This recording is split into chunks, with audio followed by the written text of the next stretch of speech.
Bem-vindos, e hoje a gente vai tratar sobre a inteligência artificial e a indústria dos jogos digitais. Nós vamos ver que essas duas áreas elas têm um grande potencial de crescimento em conjunto e que a IA ela vai funcionar como uma potência revolucionária para a maneira que a gente joga e que a gente está inserido no ambiente gamer. Bom, dois eixos principais que nós veremos aqui são o uso da IA para fazer mundos mais realistas, fazer com que os NPCs, que são os personagens não jogáveis, eles sejam mais reais, mais flexíveis, que eles estejam realmente inseridos no ambiente para que a experiência do usuário seja mais imersiva. Outra coisa é evitar com que em jogos multiplayer, de jogadores contra jogadores, hajam trapaças. Então, é muito comum que aqui a gente entenda como hackers aqueles jogadores que se utilizam de vantagens, geralmente programas escritos em software, para que obtenham vantagens injustas sobre outros. Então, a gente vai ver como a gente vai melhorar os nossos ambientes e como a gente vai tornar esses ambientes mais justos como um todo. O primeiro tópico que a gente vai abordar na nossa apresentação é de personagens não jogáveis, ou NPCs. Eles podem ser tanto oponentes quanto aliados, ou até mesmo figurantes controlados por máquinas que estão inseridos no ambiente de jogo.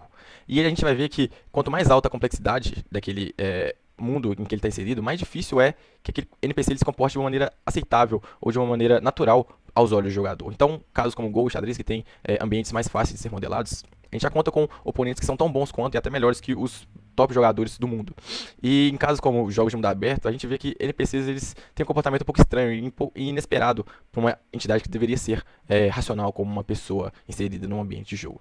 Então, geralmente eles são implementados como máquinas de estados. A gente vai ver aqui essa implementação na prática. Cada transição dessa máquina ela vai ser uma ação do jogador. E a gente vai ver aqui no exemplo que um arqueiro, que já é uma classe bem definida, ele, ao perder o arco, ele puxa a espada, e ao puxar a espada, ele vai para cima do jogador, e o jogador ele executa uma ação que o arqueiro não esperaria, e isso vai gerar um comportamento muito estranho. Vamos ver aqui agora como que vai ser.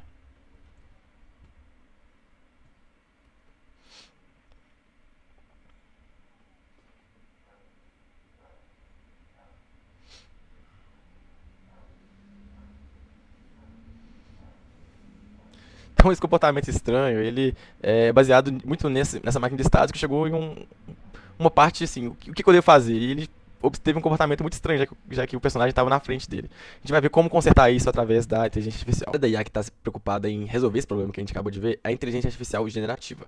Ela se baseia na criação de conteúdo através de IA e machine learning de uma maneira similar à do que um ser humano faria. Então não basta analisar certo conjunto de dados e obter insights a partir deles, mas sim fazer criações, então gerar um conteúdo novo, ou um conteúdo adaptativo àquilo que o jogador ou o usuário vai fazer. Então os NPCs ele devem ser adaptar ao jogador às circunstâncias do jogo. Então, a capacidade de identificar padrões e ações recorrentes que são imputadas pelo player, eles devem ser entendidos pela inteligência artificial e e ela deve ter a habilidade de aprender com as interações e se desenvolver. E é muito importante que isso seja feito em tempo real. Essa adaptação ela tem que ser feita conforme o jogo evolua, para que o usuário tenha a sensação de que ele realmente está enfrentando um oponente real, ou um oponente mais real possível, que ele entende o que o usuário faz e não necessariamente é uma coisa pré-scriptada, que tem movimentos repetitivos, ou mesmo que os NPCs sejam figurantes, que eles não tenham uma consciência do ambiente que eles estejam. Então, a partir de agora, a gente vai ver algumas técnicas específicas dentro da inteligência artificial generativa que vão potencializar tudo isso que a gente falou até agora e gerar uma experiência imersiva e mais realista. A primeira etapa que nós vamos ver é o processamento de linguagem natural. Isso é muito importante quando há efetivamente uma integração entre humano e NPC, especialmente aqueles NPCs em que a gente está tratando sobre o modo história, aqueles NPCs que, por exemplo, possam fazer quests pra gente ou fazer vendas pra gente. Então é muito comum em jogos de RPG, por exemplo, que alguns NPCs eles façam vendas de objetos, eles façam vendas de alguns artefatos que vão ser úteis para melhorar a desenvolvimento do game. Então, esses NPCs devem ser capazes de compreender, interpretar e gerar texto, nesse caso fala, de maneira semelhante aos humanos. Então, eles devem aprender com os nossos comportamentos a partir da IA generativa e fazer a tokenização, a segmentação, a análise morfológica e sintática a partir de textos brutos, e isso vai resultar para ele dados estruturados e significativos. Então, eles vão ser capazes de responder aos seres humanos a partir de linguagem natural, o que é um comportamento muito importante que vai gerar uma imersão muito grande. Uma técnica fundamental para o processamento de linguagem natural e para diversos outros processamentos que a gente tem no ambiente dos jogos digitais é redes neurais artificiais Deep Learning. Bom, ela funciona de maneira a entender comportamentos complexos, de padrões complexos dados pelo usuário ou dados em um conjunto de informações para tirar alguns insights poderosos e poder também se adaptar àquilo que ela está enfrentando. Um dos usos mais comuns disso é no ambiente de enfrentamento de oponentes, em que esses oponentes eles podem aprender com ações recorrentes do usuário e a partir desses padrões eles vão se adaptar e se tornar mais desafiadores. Então, a experiência ela se torna mais desafiadora e mais real na medida que as redes neurais elas conseguem identificar aquilo que o usuário está fazendo. E elas funcionam de maneira a ter um input layer, que é a camada que vai receber os dados do usuário, E a partir disso, elas têm uma série de camadas ocultas que vão fazer o processamento desses dados, que vão interagir entre si. Então, um conjunto de nós, neurônios, eles devem agir de uma maneira coesa, de maneira a identificar os padrões complexos e fornecer output através da camada específica para o usuário. Então, esse processo ele usa o Deep Learning para que ele seja o mais robusto possível, que o software ele seja capaz de se desenvolver de maneira independente. E também é muito importante para gerar uma fluidez, e essa fluidez ela deve ser garantida pela adaptação em tempo real. Então, essa tecnologia é muito importante para garantir uma melhor experiência de gameplay, e que essa gameplay seja mais fluida e adaptável possível. O último conceito que nós vamos ver é o aprendizado por reforço. Ele é um tipo de aprendizado baseado em recompensas fornecidas por cada um dos estados possíveis para um agente. Então, o jogo vai fornecer, a partir de cada ponto dele, aquilo que vai ser uma recompensa dado uma ação do agente. Então, esse tipo de aprendizado ele vai funcionar como uma construção de experiência, aquilo que vai trazer mais benefícios ou menos benefícios em relação a um prazo específico. E para definir melhor qual que vai ser a nossa decisão tomada, a gente tem os conceitos de exploration e exploitation.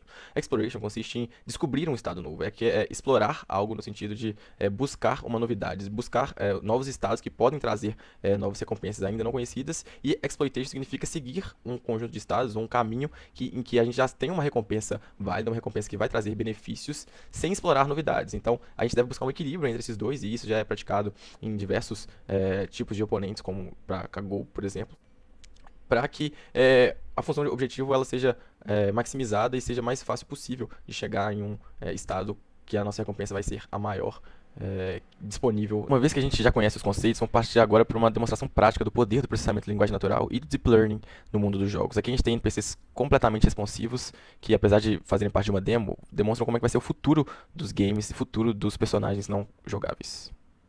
When's the last time you got a haircut? I actually just got one last week. Maybe it wasn't good enough. I mean, it's not really my taste, but I guess if it works for you. Dude, he just made me feel bad. Why is he so depressed? What do you mean it's not your taste? Do I look bad? Maybe I should go get another one. If I'm being real, I would consider it. Hold on. Why do you think your opinion matters? I don't need your input on my appearance. Enough about your haircut, bro. That's a nice green shirt you got on. Thanks. Okay. I guess. I was just hoping to have a friendly It's just a chat shirt, while we though. Nothing special. Bro, this is insane. I'll be honest, it sounds like you're a little upset. Is there anything going on you need to talk about? And you're just figuring that out now. Maybe it's because you keep commenting on things that aren't your business. Bom, aqui já tem uma demonstração clara do poder disso tudo. Agora a gente vai passar para uma parte que o nosso streamer ele tá conversando com esse NPC e falando para ele que ele não é real. Vamos ver a reação. Do I know you? You are living in a simulated world. This isn't real. I don't know what you're talking about. But if you don't leave me alone, I'll have to call the police. No, I'm serious. You are not real. You are a computer. I assure you, I am a real person. Olá, eu sou o Vitor Kenji e vou continuar a apresentação falando agora da IA como ferramenta anti-cheat nos jogos multiplayer. Como podemos ver no gráfico, os jogos multiplayer estão ficando cada vez mais populares. Podemos relacionar esse crescimento com o avanço da tecnologia computacional, com computadores e consoles mais potentes, e uma internet mais rápida e acessível. Porém, com esse avanço e o aumento de número de jogadores, além da grande disponibilidade de software de trapaças, temos o aumento de pessoas que utilizam dessas ferramentas externas, como podemos constatar na pesquisa feita pela Irdeto, mostrando que 37% dos jogadores utilizam de cheats com alguma frequência. E que, dos jogadores pesquisados, apenas 12% nunca tiveram uma experiência negativa com cheaters. A seguir, então, vou apresentar alguns dos principais tipos de cheats disponíveis e depois um vídeo mostrando, exemplificando o SP e o wallhack. Primeiro, temos o wallhack, que permite o jogador de ver e, em alguns casos, até atirar pelas paredes. Em seguida, temos o aimbot, que é um tipo de auxílio de mira que faz com que ela se mova automaticamente para a cabeça ou para o torso do inimigo, que é onde causa mais dano. Em seguida, temos o ISP, que mostra diversas informações sobre os jogadores, como a vida, o equipamento, o número de tiros no cartucho da arma e muitos outros. Além disso, temos os triggerbots, que seria um auxílio de disparo, que faz disparar mais rapidamente ou automaticamente ao mirar em um jogador. Eu irei apresentar agora um exemplo de aimbot, juntamente com o wallhack e ISP. Okay.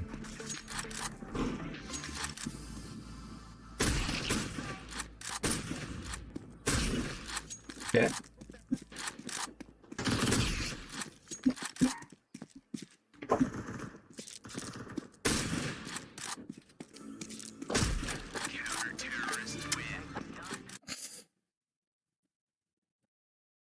Como podemos ver no vídeo, tal uso dessas ferramentas provavelmente prejudicou muito a experiência dos adversários que morriam sem saber de onde o tiro veio. Para combater essa situação, então, temos iniciativas que utilizam da IA para revolucionar as soluções anti-cheat. Iniciamos com a empresa e plataforma AnyBrain, que utiliza do Deep Learning, tecnologia já comentada e apresentada anteriormente por meu colega Thiago, brevemente. E tal sistema, desenvolvido por eles, analisa padrões de comportamento do jogador e como ele interage com o computador. Isso é, analisa como ele mira, o movimento do mouse, o movimento da mira, a aceleração do mouse, comportamento antes de um abate, como ele age no mapa, por exemplo. Com essas informações, a IA proposta cria um perfil biométrico único para aquele jogador e o marca para a empresa responsável pelo jogo como cheater, caso sua análise chegue a essa conclusão. Com essa tecnologia, espera-se que com a constante entrada de informações e treinamento, ela possa se adaptar para possíveis futuros novos cheats, novas trapaças. Ademais, ela atua em um nível de aplicação, diferentemente de algumas soluções disponíveis atualmente, que utilizam de um acesso do nível kernel, o que gera controvérsias por parte de alguns jogadores em relação a seus dados pessoais. A seguir, temos a AutoVision, uma iniciativa e sistema open source que utiliza de Deep Learning e Optical Flow para analisar vídeos e detectar padrões que indicam o uso de cheats, retornando a probabilidade que o jogador no vídeo esteja trapaceando. Os vídeos são submetidos pela comunidade e a mesma pode auxiliar nas análises.